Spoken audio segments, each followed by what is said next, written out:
So I got a really good question this week, which is, do you give up if you notice your idea being backed already by other founders with a better network? How do you stomach better competition? My answer to this is absolutely not. Do not give up because someone else is going after the problem and they are better equipped, they have better founders, they have better resources. None of that stuff is indicative of success at all.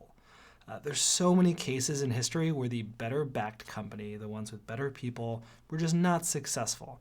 I think even Malcolm Gladwell talks about a lot of these, in a lot of his books, and Simon Sinek talks about it with why there were people who were competing with like the Wright brothers to build airplanes who had way better resources.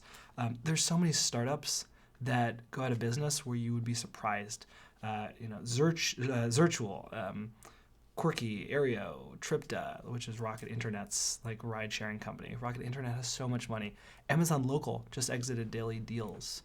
Amazon, right? Most people are so afraid of a big company like Amazon or Google going after their business that they assume that when one of them makes an entry, that's it, they're fucked.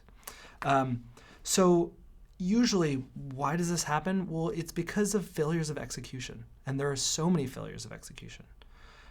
That could be this team going after the product in the wrong way or going after the wrong segment of the market.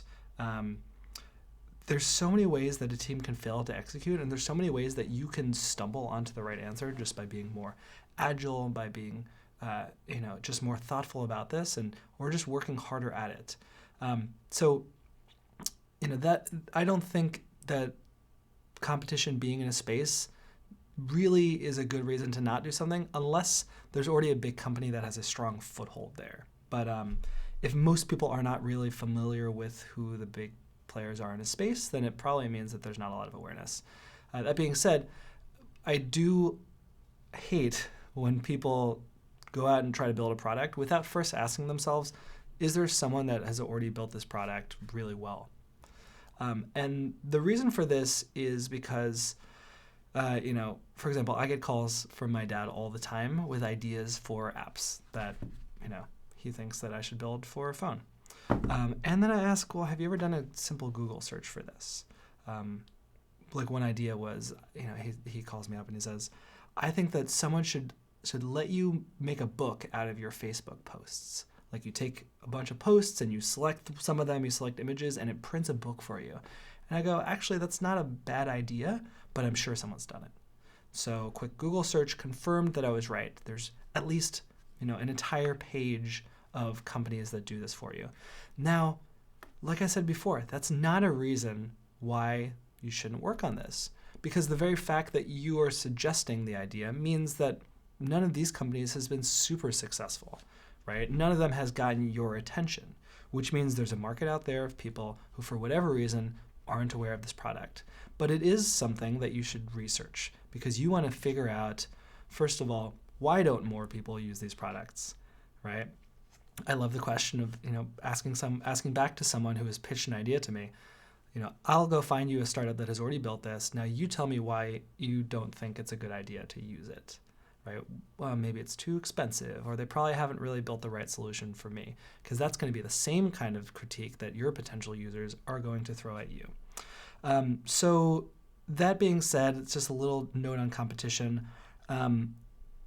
Unless there's a company in the market who's really figured out a business model, who has a lot of traction and is well ahead of other people, I don't think that just because there's a big name that it means that you shouldn't go into something, especially if you've identified an opportunity, a way to do something better that is actually kind of a long-term strategic advantage, not something that one of those companies could just quickly build and then, your advantage is destroyed. But you'll be surprised how many times competitors fail and go out of business.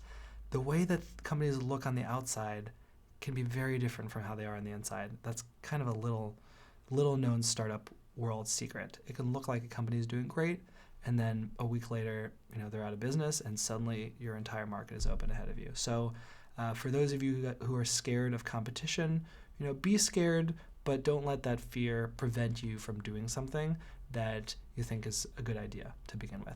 So thank you for that question on Founder Friday. If you have any more questions, shoot me an email at founderfriday@onemonth.com, and I'll see you next week.